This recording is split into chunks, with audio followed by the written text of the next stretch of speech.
салом дӯстон, умедворам ки хубу тансиҳат ҳастед. Дар навори имрӯза мехостам оиди 4 сабабе ки аз ҳисоби гормонҳо зан бисёртар асабӣ мешавад ба шумо маълумот диҳам. Бисёр ҳолатҳо мешавад ки занҳо бе ягон хел сабаб асабӣ мешаванд, табашон болида нест, яъне настроение надоранд, бениҳоят раздражителӣ ҳастанд. Дар хона ягон гап нашудааст, вале ҳамин ҳолатҳо занро фаро мегирад. аз чӣ сабаб метавонад ки чунин ҳолатҳо ба амал биёяд? Сабаби якум ин кам будани гормони эстроген дар занҳо. Бисёриҳо медонанд, ки эстроген ин гормони хурсандӣ мебошад. ҳангоме ки дар организми зан ҳамин гормон камтар ҳосил мешавад, аз ҳамин сабаб метавонад ки зан бениҳоят асабӣ бошад, раздражителӣ бошад, доим зиқ бигардад, фикр мекунад, ки ҳамаи чиз ӯро асабӣ мегардонад.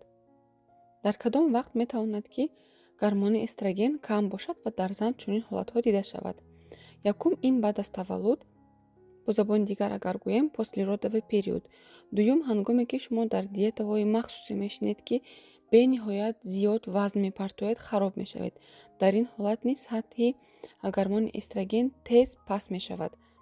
сеюм ҳангоме ки дар зан хронически стресс дида мешавад, яъне зан доимо дар ҳолати стресс қарор дорад.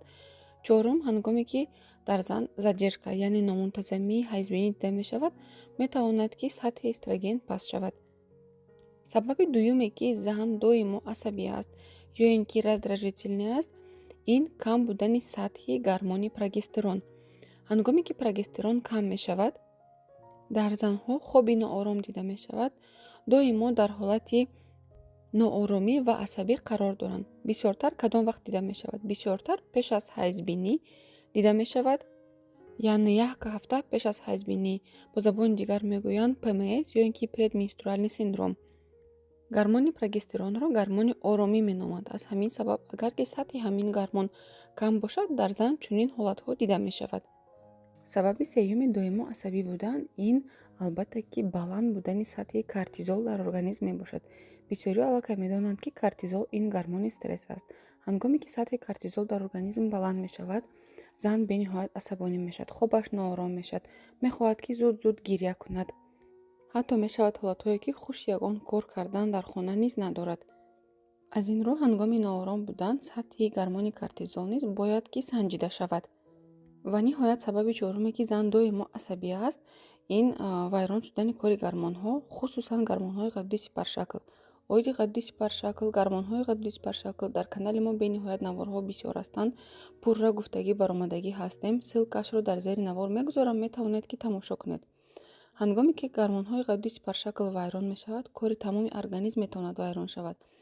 кори тухмдонҳо, кори узвҳои занона, кори системаи асаб метавонад ки умуман вайрон шавад. аз ин рӯ ҳангоме ки шумо ҳамин нишонаҳоро дар худ дошта бошед, албатта сатҳи гормонҳои ғадуди сипаршаклро низ бояд санҷида бароед. чунки ҳангоме ки гормонҳои ғадуди сипаршакл нодуруст кор мекунанд, метавонад дар баъзе ҳолатҳо аз ҳад зиёд фарбегӣ дида шавад, ё ин ки аз ҳад зиёд хароб шудан дида шавад. бениҳоят асабоният будан, хоби ноором доштан, тапиши дил тез мешавад. инчунин мехоҳад зан ки доимо гирья карда истад, хуши кор кардан надорад. ҳама нишонаҳое ки дар дигар ҳолатҳо, дар дигар гормонҳо дида мешавад, ҳангоме ки гормонҳои ғадуди сипаршакл низ вайрон шавад, чунин ҳолатҳо дида мешавад. инчунин дар баъзе ҳолатҳо мешавад ҳолатҳое ки гормонҳои ғадуди сипаршакл баръакси организм кор мекунад. чӣ гуна ҳолате ки дар организми шумо пайдо мешавад, баръакси ҳамон кор мекунад ва фикр мекунад, ки чӣ процессе ки дар организми шумо ҳаст, ҳамчун вирус онро қабул мекунад, ба бемориҳои автоиммунӣ дохил мешавад. ин ҳолат низ ба зан хело таъсири сахт мерасонад. аз ҳамин рӯ, агар нишонаҳое ки дар боло зикр кардам дар шумо дида шавад, ҳатман аз назорати духтур гузаред, ташхисҳои гормонҳоро ҳатман супоред, муайян кунед ки сабаби аниқаш дар чӣ аст. дӯстони азиз, умедворам ки навори имрӯзаи мо ба шумо писанд омад. чун ҳар вақта фикрҳои худро дар комментарияҳо баён созед. саломат бошед.